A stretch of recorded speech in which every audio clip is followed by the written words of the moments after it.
ते आर्थिकदृष्ट्या जाण्याच्या लीपमध्ये दिसतं, त्याचं कारणच ते आहे. अगदी तुम्ही आता जागतिक पातळीवरचा उल्लेख केलात. नरेंद्र मोदी साहेबांचं एक वैशिष्ट्य आहे, त्यांचं व्यवस्थापन कौशल्यसुद्धा अत्यंत उत्तम आहे आणि जागतिक स्तरावरती ते फिरतात. देशाच्या कारभारासाठी किंवा देशाच्या कारणांसाठी ते फिरतात. त्यांची विचारसरणी त्या दृष्टीने होत असते, म्हणजे ते जगाचा विचार करतात. म्हणजे जगाच्या दृष्टिकोनातून भारताचा विचार नेहमी करत असतात की जागतिक पातळीवरती भारत नेमका कुठल्या निकषांमध्ये बसू शकेल किंवा नेमकी कुठल्या प्रकारची पात्रता तो गाठू शकेल, असा एक त्यांचा त्याच्यामध्ये विचार असतो. हे त्यांचं व्यवस्थापन कौशल्य आपण बघितलेलं आहे. म्हणजे भारतामध्ये अनेक प्रकारच्या परिषदा त्यांनी यशस्वीपणे भरून दाखवल्या. त्यांची ही जी दूरदृष्टी आहे, त्यांनी एक स्वप्न दिलं आहे भारतवासियांना की 2047 पर्यंत आपल्याला विकसित भारत घडवायचा आहे. तर हे स्वप्न पूर्ण करण्यामध्ये त्यांची ही स्वभाव वैशिष्ट्य म्हणा किंवा त्यांची ही दूरदृष्टी म्हणा, याचा कितपत चांगला परिणाम दिसून येईल किंवा त्याचा कसा उपयोग होऊ शकेल आपल्याला? आपल्याला माहिती आहे की मोदी गुजरातमधले आहेत, महात्मा गांधी देखील गुजरातचे होते.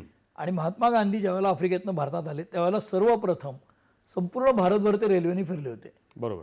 अगदी सगळ्यात थर्ड क्लास सारख्या याच्यातनं सगळीकडे फिरून आले. बरोबर. आज आपल्याला माहिती आहे की समर्थ रामदासांनी केल्याने देशाटनं, म्हणजे ते शहाणपण जे येतं, चातुर्य येतं किंवा माणूस फिरल्याने शहाणा होतो.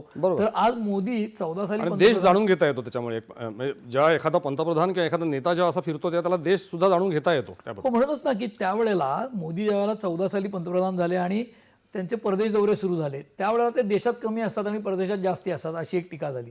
दुसरी एक टीका अशी झाली की अगदी कार्टून्सही काढली गेली की दुर्बिणीतनं ते बघतात आता जगाच्या नकाशातला कुठला देश राहिला, तिथं जायचं राहिलंय, अशी टिंगल झाली.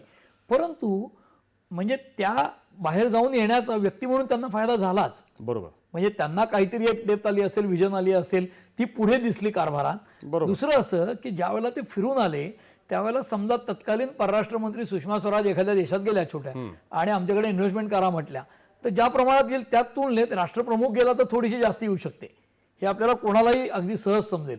तसं ज्या वेळेला मोदी पहिल्या वर्ष सव्वा वर्ष फिरून आले तेव्हा 14 साली ते सत्तेवर आले आणि 15ला म्हणजे एक 1.25 वर्षानंतर जगभरातली आर्थिक स्थिती अशी होती की अगदी मोठ्या मोठ्या राष्ट्रांमध्ये FDI म्हणजे थेट विदेशी गुंतवणूक जी असते ना, ती मायनसमध्ये होती. म्हणजे काय, तर 100 रुपये गुंतवलेत एका देशाने आपल्या देशात, तर ते काढून घेतात 40, 50, 60 रुपये त्यातले, म्हणजे -60% इन्व्हेस्टमेंट होती FDI अनेक देशात जगातल्या महत्त्वाच्या.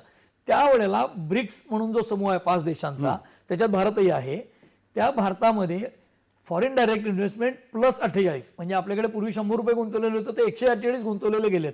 हे होण्यामध्ये मोदींनी जे अनेक देश फिरले त्याचाही थोडासा वाटा होता. त्यामुळे ही जी व्हिजन आहे की ते जगभर फिरले, त्याचा त्यांनी फायदा कोणाला करून दिला? देशालाच करून दिला. व्यक्तिगत झाला का? अर्थात झाला. तो फायदा व्यक्तिगत झाला, देशाला झाला आणि त्याचाच परिणाम ते ज्या ज्या देशात गेले तिथे मोदी हे नाव पोचलेलं होतं.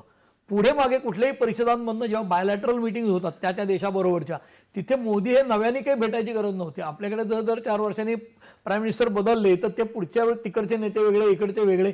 मोदी हे नाव तिकडे पोचलं आहे आणि अनेक देशांशी सौहार्दाचे संबंध झाले. त्याचा फायदा आत्ता पहलगाम आणि काश्मीरच्या इश्यूतही होतो हे दिसतंय.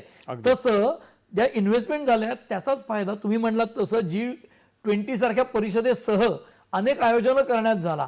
आता भारत ऑलिम्पिक आयोजित करण्याची स्वप्न होतं, त्याच्या मागेही तेच कारण आहे की आपण जगभर फिरल्याने आपली दृष्टी विशाल होते आणि त्यांच्या अंगी संकल्प आहेत, म्हणजे मोठं स्वप्न बघायचं ध्येय आहे.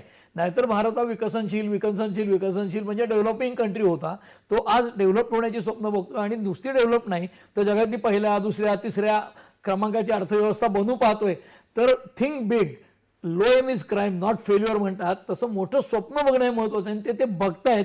त्यातली काही प्रत्यक्षात येत आहेत, त्याचा त्यांच्या फिरण्याचाही फायदा झाला आहे, त्यांच्या स्वप्न बघण्याचाही फायदा झाला आहे आणि ॲम्बिशन मोठी ठेवल्यामुळे तसा आवाका हळूहळू गोलच मोठं ठेवलं तर माणूस त्या दिशेने वाटचाल करतो. ते देशालाही त्याचा फायदा होताना दिसतोय आज तरी आपल्याला. थोडक्यात म्हणजे नरेंद्र मोदी हे उत्तम व्यवहारकुशल नेते आहेत. त्यांच्या